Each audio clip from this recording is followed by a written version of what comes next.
Come on, Bear. Good morning, y'all. Welcome back to Roots and Refuge Farm.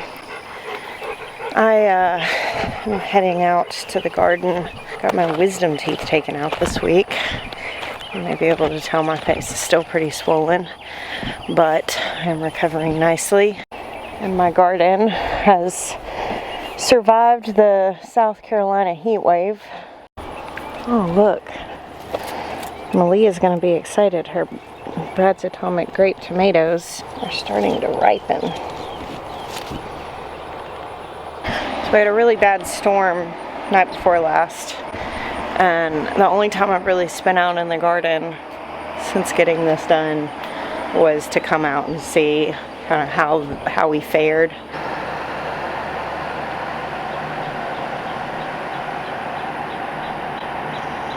I mean, it could have been a lot worse. They were saying that we were probably going to get a lot of hail, and there was like danger of tornadoes and high winds. And thankfully we didn't have much damage, but it was a little rough on the garden. As you can see, my corn's kind of all over the place. It's very nearly ready to harvest. I would say not quite yet, but I'm just going to let it be, even though it's kind of laid over. The tomatillos, though, I would say are pretty dang close. I could probably plan on making salsa this week.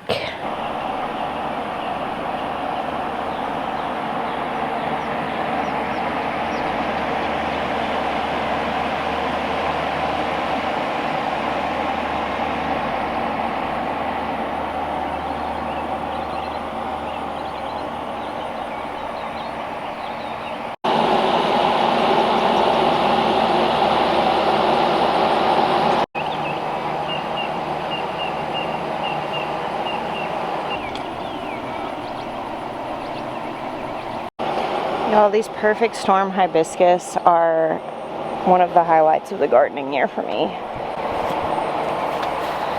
Aren't they gorgeous? So I've been on a matcha kick, and I know somebody's going to comment on this because this covered mug goes against my usual code of chaos. I always drink out of open mugs. But I can't use a straw right now from the extraction. Oh goodness, y'all. These are my Dr. Witchy's tomatoes, my absolute favorite tomatoes. Every year people always ask me, what's your most favorite tomato? I actually have two that I say I will always have in my garden, and I think I've bumped it up to 3 now. And this whole row, this 60-foot row here, there's only 3 varieties here. I have Dr. Witchy's, which is a giant yellow slicer. Not a lot of seeds, really meaty.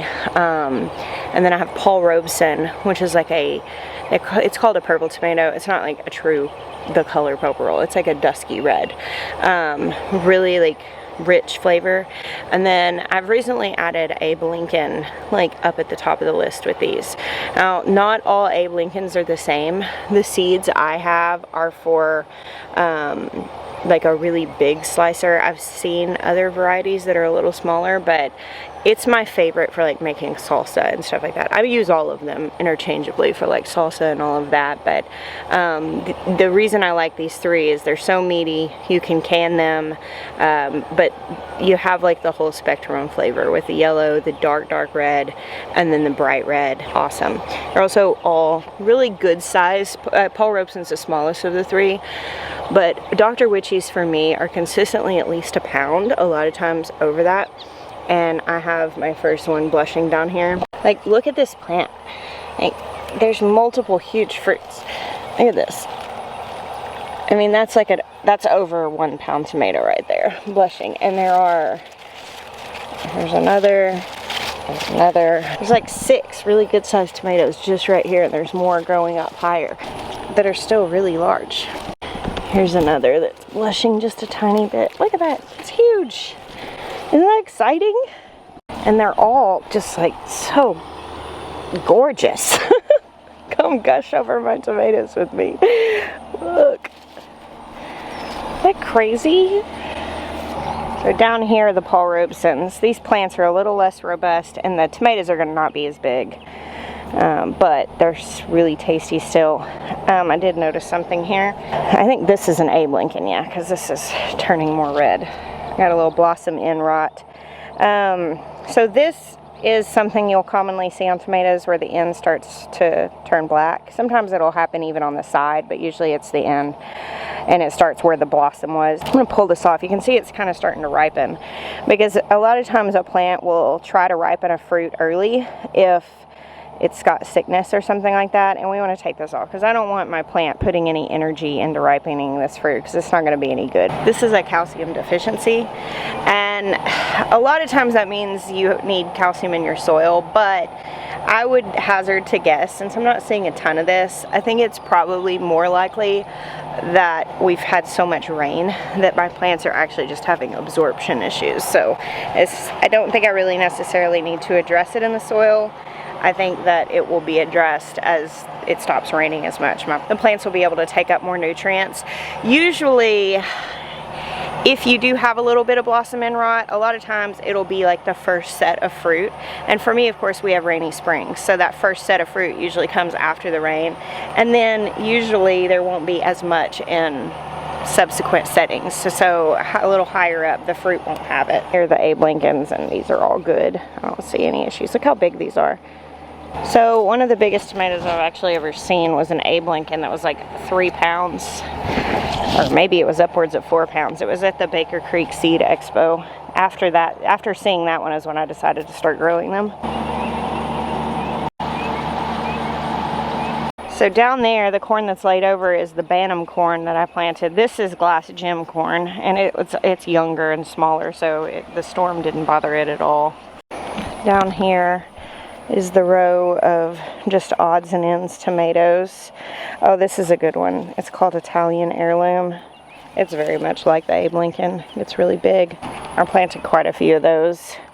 I knew I didn't want to try to can a ton this summer, but I was mostly going for fresh eating, but I did want to be able to make some salsa and stuff, so I was considering that when I decided what varieties to plant. It's been such a weird couple of weeks. I got sick, and then I had to get this dental work, and I don't do downtime super well. I crocheted like gobs and done some writing and different things like that, and it's been good for me. It's good for me sometimes to like have to make myself rest, because we need rest, humans. It's pesky sometimes, but we do need it. I just went down and turned the sprinkler on in the high tunnel. Starting to get wrapped up. Started pulling weeds out and turning the sprinkler on. I'm gonna go back inside because while it is inconvenient for me, and I don't do downtime well, I am also trying to be smart and not dumb, because if I push too hard, I'll have to do more downtime poorly.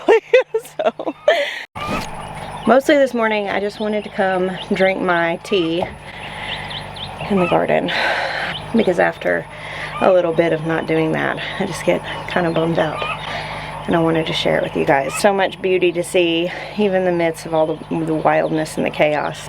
And this is the hardest time of the gardening year, you know, whenever it's getting to be like where we're getting warnings about the heat being dangerous and stuff. There have been multiple reports of people passing away in South Carolina from heat exhaustion over the last, you know, week with all of these, this heat advisory. We had this wave with that bad storm that has ended, you know, thankfully.